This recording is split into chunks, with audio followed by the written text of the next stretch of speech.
वो मौलाना जो इंसानियत को तार तार कर रहा था, वो मौलाना जो यूपी में दंगों का तांडव कराना चाहता था, वो मौलाना जो भूल गया था कि उत्तर प्रदेश में शासन किसका है, वो मौलाना अब जेल से कब बाहर आएगा उसको और उसके गुर्गों को भी नहीं पता।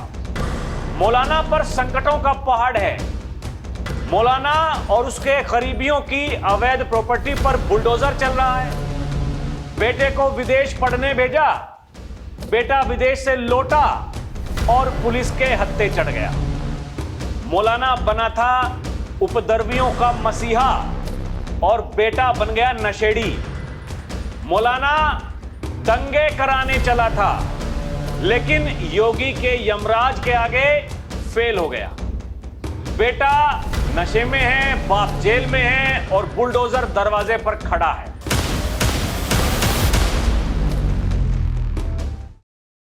दर्शकों नमस्कार, डीएनपी इंडिया में आपका स्वागत है। मैं हूं आपके साथ राहुल चौधरी। यूपी के बरेली में पिछले साल हिंसा का मुख्य षड्यंत्रकारी मौलाना तोकी रजा का बेटा फरमान रजा खां 5 ग्राम ड्रग्स और सिरिंज के साथ गिरफ्तार हुआ है। हालांकि इस मामले में 7 साल से कम की सजा के प्रावधान की वजह से उसे थाने से ही जमानत मिल गई।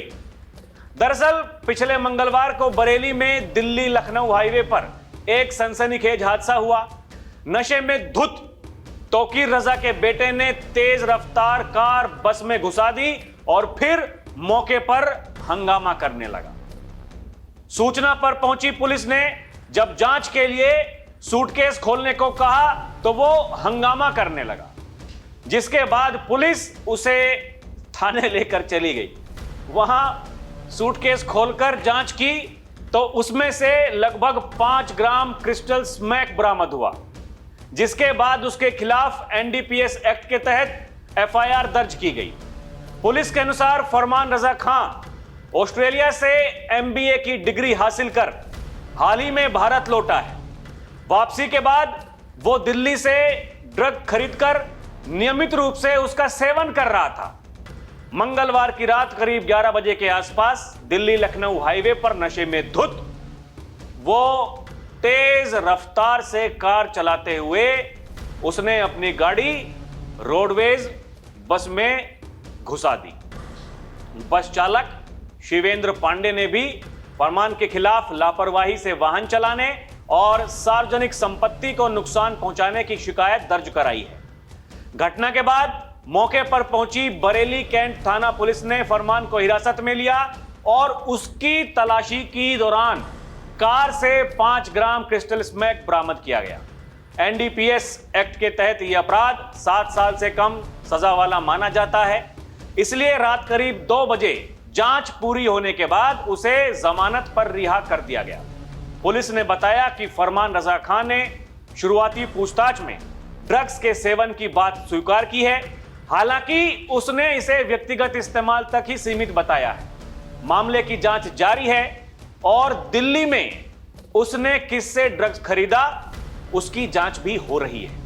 बरेली पुलिस ने इस मामले को गंभीरता से लेते हुए आगे की कार्रवाई शुरू कर दी है, जबकि फरमान रजा खां के परिवार की तरफ से अभी तक कोई आधिकारिक बयान सामने नहीं आया है। मामले में डीआईजी बरेली रेंज अजय कुमार साहनी ने बताया कि आईएमसी के मुखिया मौलाना तोकी रजा के पुत्र फरमान रजा को बीती रात रोडवेज की बस में पीछे से टक्कर मारने पर हिरासत में लिया गया था। उनका मेडिकल करवाया गया। साथ ही बैग से आधा ग्राम क्रिस्टल पाउडर बरामद हुआ है। पूछताछ के दौरान फरमान ने बताया यह पाउडर उसने दिल्ली में किसी से खरीदा था, जिसमें से आधा ग्राम उसने इंजेक्शन के जरिए यूज कर लिया था। फिलहाल बरामद पाउडर को लैब में टेस्टिंग के लिए भेजा गया है। साथ ही सुसंगत धाराओं में मुकदमा दर्ज किया गया है। मामला 1 वर्ष की सजा का था, इसलिए उसके वकील के साथ थाने से उसे रिहा कर दिया गया। लेकिन जांच जारी है, पुलिस कार्रवाई कर रही है। मौलाना जी तो जेल में हैं, लेकिन मौलाना जी के बेटे जो विदेश से लौटे हैं, वो नशेड़ी, वो गाड़ी ठोक देते हैं जाकर के बस में। पुलिस ने धर लिया, अभी कार्रवाई होगी। पता नहीं कब जेल जाना पड़े, कुछ नहीं पता। पूरे परिवार पर संकट है। मौलाना के जो करीबी हैं, जो उनके गुर्गे हैं, वो सब परेशान हैं। पता नहीं किस किस के घर पर बुलडोजर पहुंच गया, कितनी जमीन चिन्हित है। आने वाले दिनों में क्या कुछ होगा, बाबा का बुलडोजर कब कब गरजेगा दर्शकों, वो तो हम आपको बताएंगे ही।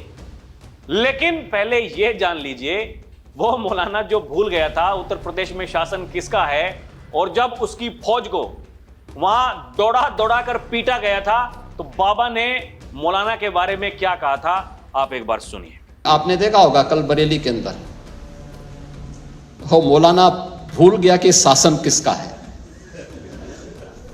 वो ये मानता था धमकी देंगे और हम जबरदस्ती जाम कर देंगे।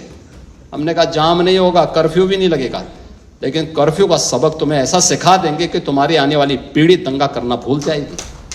दर्शकों, उसके बाद पुलिस तो अपनी कार्रवाई कर ही रही है, यमराज अपनी कार्रवाई कर ही रहा है। विधानसभा में खड़े होकर के बाबा ने यह कहा, दंगाइयों का इलाज कैसे होता है वो जाकर के बरेली वाले मौलाना से पूछ लो एक बार। वो भी सुनिए बाबा ने क्या कहा था। दंगा कैसे होता और दंगाई का उपचार कैसे होना है, हाँ, तो बरेली के मौलाना से पूछ लो। अब यहां न कर्फ्यू है न दंगा है, अब यूपी में सब ये है नया यूपी। और दर्शकों, जब बरेली में वो बवाल हुआ था, हालांकि पुलिस प्रशासन ने केवल 2 घंटों के भीतर सब कुछ शांत कर दिया। बाद में जो कप्तान साहब थे वो घोड़े पर निकले ये चेक करने के लिए कि अभी भी कहीं ऐसे भाई साहब तो छुपे हुए नहीं हैं जो कुछ करना चाहते हैं, लेकिन कुछ नहीं मिला। यही है जीरो टॉलरेंस दर्शकों। और उस समय बाबा ने क्या कहा था, बाबा ने यह कहा था, चेतावनी दे रहा हूं, जब भी दुस्साहस करोगे ऐसे ही पिटोगे जैसे बरेली में पीटे गए हो। और दर्शकों, बाबा ने यह भी कहा था, ये लोग जो ये बात करते हैं, दंगे करवा देंगे, कर्फ्यू लगवा देंगे, सड़क जाम कर देंगे, वो नहीं जानते कि ये 2017 से पहले वाला उत्तर प्रदेश नहीं है। ये लोग सोचते हैं ये धमकी देंगे और सरकार इनके सामने गिड़गिड़ाएगी, इनको मुख्यमंत्री आवास पर बुला करके इनको सम्मानित करेगी। लेकिन इन्हें नहीं पता ये सरकार माफियाओं से नाक रगड़वाती है। ये डबल इंजन की सरकार है। और उत्तर प्रदेश में तो चाहे कोई माफिया हो, उपद्रवी हो, दंगाई हो, अपराधी हो, उसके खिलाफ ऐसे ही कार्रवाई की जाती है। भविष्य में कभी भी ये कोशिश करोगे, ये दुस्साहस करोगे, तो फिर कार्रवाई तो ऐसी ही होगी।